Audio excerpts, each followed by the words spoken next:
And we meet again. Hello and welcome to the best dang sports show on TV, the ultimate Florida sports show. I'm Chris Porter alongside my main man, Evan Said and Closky. Yes, it is. Evan, what do we have cooking for today's show? We got a great show for you. We pick out our favorites to win the NHL and NBA titles in the ultimate stakes. The Gators stay hot, plus the Jaguars began OTAs. But first, we have to talk big picture topics in the NFL with some potential rule changes, Chris. Yes, sir. NFL owners narrowly failed to pass a proposal to prohibit the tush push. The fate of the short yardage strategy was on the agenda at the spring meetings. The ban on offensive players pushing, pulling, lifting, grasping, or encircling a runner was supported by a 22-10 vote, according to reports. That's too short of the three-quarters majority required by NFL bylaws. I know everyone in this studio here in Jacksonville, even where you're standing down there in Tampa, Evan, knows how I feel about the tush push. I like the play. And I know Evan does not agree, and I'll let him get into all that medical stuff and in the weeds and about these rules in just a second. I know you are. And listen, you guys are going to hear me say this for the first time, and every time somebody brings up the tush push to me. The Philadelphia Eagles have come up with a play that no one can stop. But the other 31 teams have the option to use it. The NFL is home also to some of the greatest defensive minds in the world. I believe they can possibly, maybe, somehow come up with something. But until then, guess what? Keep complaining, because the tush push is here to stay. Look, I applaud the Eagles for coming up with the play, just like I applauded the Rays for coming up with the idea to shift. But at some point, we got to ask ourselves, is this good for the product? And for me, I just don't like it. And your argument is completely valid. If you don't like the tush push, stop it.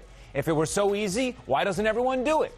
All fair talking points, but I do not think you should be allowed to take players and push someone else behind the line of scrimmage. As for the medical stuff, no one has gotten hurt yet, so there's no data there, but it's going to happen. And that is going to be the end of the play when someone else is likely going to suffer the consequences of it. I just don't think it's a fun play. But it has not happened. I get that. I just don't think it's a fun play to watch. Even beyond that, I just don't think it's a fun play to watch. I think it's more rugby. All right, moving on. Here is another fun topic of discussion. The Detroit Lions pulled a proposal that would have reseeded teams in the playoffs. We just saw it in college. Not going to happen yet in the NFL. So division winners would not be guaranteed a home playoff game. It was pulled because it didn't have any support, not enough support, I should say. And I wouldn't support that either. Chris, if teams are going to play their divisional opponents twice in a season, there needs to be a reward for winning your division, and that is a home playoff game. Now, if the league wants to create a schedule where you only play your divisional opponent once, I'm willing to listen, Chris. Where do you stand on this? Well, hear me out. While I agree that you should be rewarded for winning your division, what I don't agree with is what I saw back in 2011. The Seattle Seahawks beat the New Orleans Saints in their home playoff game with a losing record during the NFC wildcard game. This game is famously known as the Beastquake due to Marshawn Lynch's impactful 67-yard TD run. The Seahawks entered the game with a 7-9 record, which they do a lot of in the NFC South. That's another subject, though, making them the first team to win a playoff game with a losing record in NFL history. Give the trophy for winning the division. That's your reward. But when you got a losing record and you're still able to host a playoff game, seriously? I am totally okay with that as well. If you have a losing record and you win the division, then we can start flipping that around. But I just don't think it's a true and fast rule. I hope they don't progress with that. Flag football will make its Olympic debut in Los Angeles in 2028. NFL owners voted this week to allow the players in the league to participate in the flag football competition at the upcoming games in L.A. I said that again. I'm going to say it one more time. They will. The 32 clubs will allow up to one of their players to play on each country's team. Evan, GM here, if you're the Bucs, who would you let play? I know that Mike Evans says he wants to play on the Olympic team in 2028, but my choice for the Buccaneers would be running back Bucky Irving. His ability to make people miss, undeniable. You'd imagine it's going to be really hard to find his flag also because he's so quick and he's so tiny. If his rookie season is any indication of what Bucky will be in the future by 2028, he should be peaking at the right time. Defensively, I would have said Antoine Winfield Jr. Chris, how about them Dolphins? What are you thinking? I'm taking Tyreek Hill, a.k.a. the Cheetah. When Tyreek is on his game, defenses have no answer for him, my friend. Now, I'm about to tell you some things about this guy that even the casual NFL fan already knows. But just in case you don't, Here's why he's my guy. Hill is considered a great player due to his exceptional speed and agility, making a constant threat on the field. They make him a constant threat on the field. There we go. His ability to accelerate and maintain high speed along with his impressive route running and ball tracking skills allows him to create separation and generate big plays. And that's what you want on offense, Evans, big plays. Yeah, and now we got to move on to the Jags because we both are in agreement with Tyreek Hill. Who is your choice for the Jacksonville Jaguars in flag football? My choice to represent the Jags would be Brian Thomas Jr. Right now, he's the proven best player on the team. And I say proven because while the ceiling is real high for two-way player Travis Hunter, who I love, he's got to prove it on the NFL level that he's the man, and I don't doubt that he will. Back to BTJ. Did you see what he did in the 2024 Pro Bowl flag football game? BTJ made it look real easy. He had a 5-yard touchdown catch, then a 25-yard touchdown catch, then an insane catch on a pass from Russell Wilson over a defender before he was marked down at the 1-yard line. So Brian Thomas Jr., I know you'll still be here in Duval once flag football makes its debut out of Los Angeles. So if I had to make the decision today, it's you. However, I'm sure Travis Hunter will have a little something to say about that come 2028. I'm going to say Travis Hunter in flag football can definitely go both ways. Think he can play offense and defense in flag football, but we'll see. I want to stay in Duval, where the Jaguars kicked off voluntary OTAs this week. Chris, Trevor Lawrence, a big topic of conversation. Obviously, the injury. How is he looking? Well, we were invited to practice on Monday, and Trevor looked good for the most part. We know he's coming off a season where he suffered a concussion, a shoulder injury, and ended up having surgery on that shoulder. Trevor went about 3.5 months, guys, without throwing a football, but he says his arm is in shape, and he's getting sharper and sharper every day. One of his focuses this offseason is on that footwork. He says he's confident in the feet now, adding they're aligned with where he wants to go with the ball. So that should mean he'll be more accurate and more balanced. But it's something that we'll have to just wait and see if it plays out. And he says he'll need a little more time. Also, we talked to him about learning his third offense in 5 years. Gives you all the answers. You know, you don't feel like you're stuck in a play that's not set up for success. You know, it gives us a lot of answers, and we change the presentation a lot. We make a lot of things look the same. You know, there's a whole lot of, without going into too much detail, you know, there's a lot of things that I like about it, and it's definitely unlike any system that I've learned before. So it's been cool to learn and just pick the coach's brain and try to get it down as fast as possible. And that's music to Jaguars fans' ears, that these formations aren't predictable like they were when Doug Peterson was the head coach. Look, I want to stay on the offense, though, and we're bringing back Travis Hunter. A lot of talk with him, obviously, on this two-way kid. What should we go with how he's looking right now? Travis Hunter is continuing to impress his teammates, in particular his new quarterback, Trevor Lawrence. Keep in mind, this week's voluntary OTA is the first time Trevor has gotten a chance to throw to Hunter. Trevor said about the rookie, he has a lot of juice. He can run all day. He has a lot of energy. Trevor loves the good energy. T-Law told us this week that Hunter always is around dapping up his teammate, just bringing that word again, juice every day. Hunter has a high motor. He's like a kid who just runs around all day and does not ever seem to get tired. As far as Hunter's talent, Trevor said, it speaks for itself. Trevor says Hunter is impressive to watch. Yeah, and I really want to see if he can do this two-way thing. I believe in him actually a little bit more than the public does, but I think it's going to take a little bit of time before he can figure it all out on both sides of the ball. And it's all about the Jaguars' offense this week. Look, running back Travis Etienne, part of a stacked backfield. I was able to cover Liam Cohen last year from here in Tampa. I know he likes his running backs, but there's some uncertainty about what Etienne's role is going to be next season, right? Yeah, the Jags do have a stacked backfield after adding both Basho Tootin and LaQuint Allen Jr., who's going to be stunting like his daddy through the 2025 NFL draft. Listen, Travis Etienne is in the final year of his contract. He's coming off his worst season as a pro. Etienne's carries were down. His rushing yards were down tremendously compared to what he did in 2022 and 2023. Both years he rushed for more than 1,000 yards. Now, in his defense, the offensive line was a mess last season. And you also have to factor in that he suffered a hamstring injury week 6, which nagged him all season long. But the question is, does he fit into Liam Cohen's system? Because there have been some rumors swirling around that he does not. Liam, he thinks I'm a great playmaker. And, he sees me. He say it's about players getting the ball, and I feel like he's going to put me in position to make plays. You guys have added a lot of guys to that backfield. They drafted 2 guys. Do you still feel like you're that number 1 guy here? Yeah, for sure. I mean, most definitely. I feel like I am, and I feel like knowing this is coming up on my 5th-year option. I feel like best thing I could do is just put my best foot forward and let the chips lie where they may.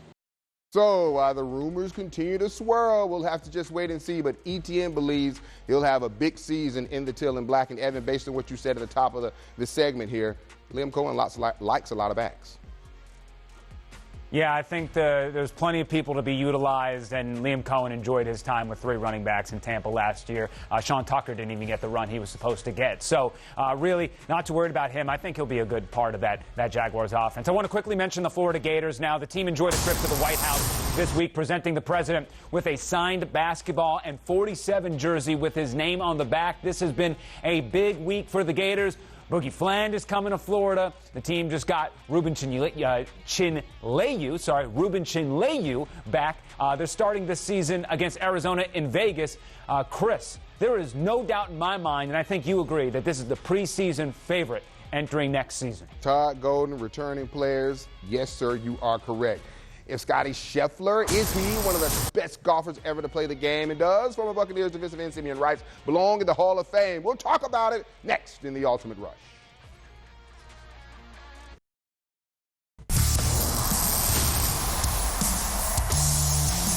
We've got 2 burning topics for this edition of the Ultimate Rush, and you know the drill. We each get 1 minute for our topic. Evan, we're talking football and golf.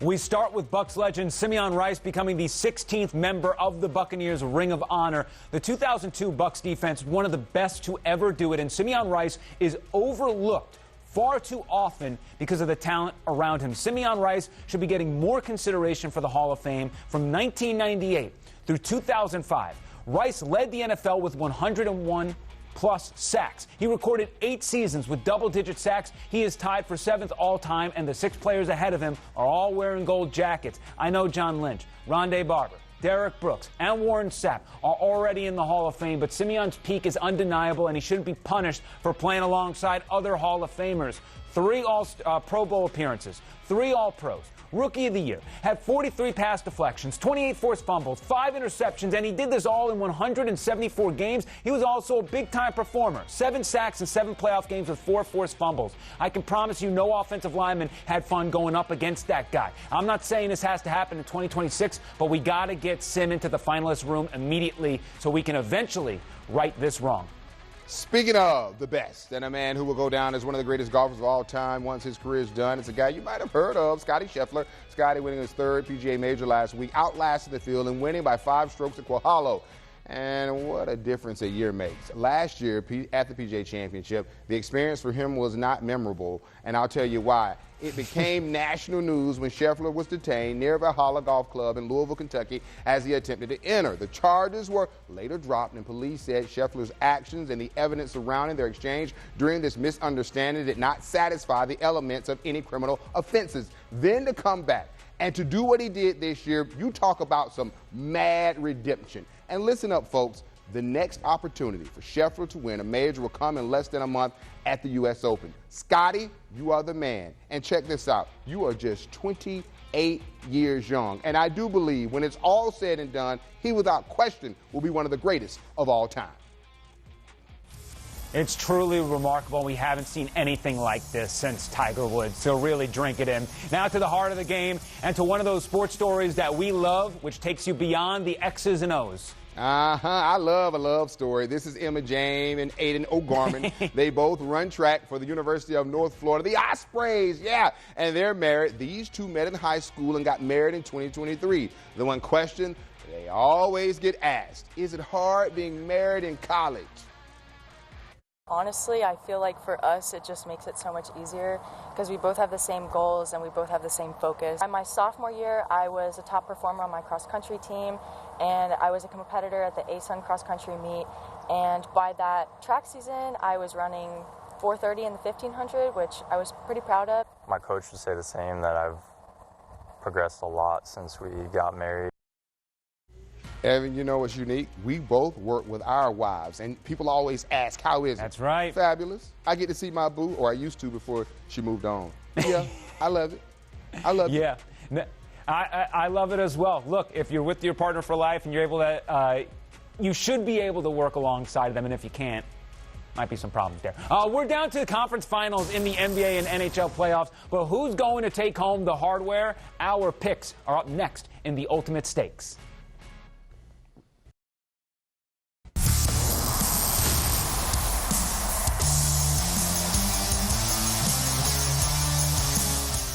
Time now for the Ultimate Stakes. We break down the odds for some of the upcoming matchups and give our thoughts and tell you who we like. Chris, today we're looking at NBA. we're looking at the NBA and NHL conference finals. To be clear, we're not experts, and this is for entertainment purposes only. So let's jump right into the NBA, and the odds are out for your NBA champion, the Thunder. The clear favorites at -210. The Pacers are next at +475. The Knicks are at +550. The T-Wolves have the longest odds at +1,000.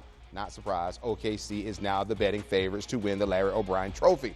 They've got the MVP in SGA. He led the team this year to the best record in the regular season, and they set the league mark for margin of victory. It's funny because when the playoffs started, for some reason, I thought the Nuggets would come out of the West and the defending champs, the Boston Celtics, would come out of the East. And both were eliminated, yes, in the same round. And you tried to tell me not to go with that. I guess that's why, Evan, I'm not a betting man. But I'm allowed to change my opinion, right? I'm with the Thunder. Yeah, I'm taking the Pacers, man. When you come back, when you do this remarkable stuff all the time, +425, thank you very much. We're down to the Final Four in the Stanley Cup playoffs, and here's the breakdown. The Panthers are the favorites at +140. Then it goes to Stars, Oilers, Canes, in that order. I think the Panthers are going to do the dang thing again because they are so good. But I know a Canadian team has not won a cup since 1993. I still think Edmonton is the team to watch despite starting the series against Dallas down 1-0. So if you're looking for a dart to throw, never a bad idea to look at Connor McDavid. I agree. All right. Soccer is one of the most popular sports in the world, and a new team is bringing some excitement to Florida. Chris breaks it all down for you next in The Last Word.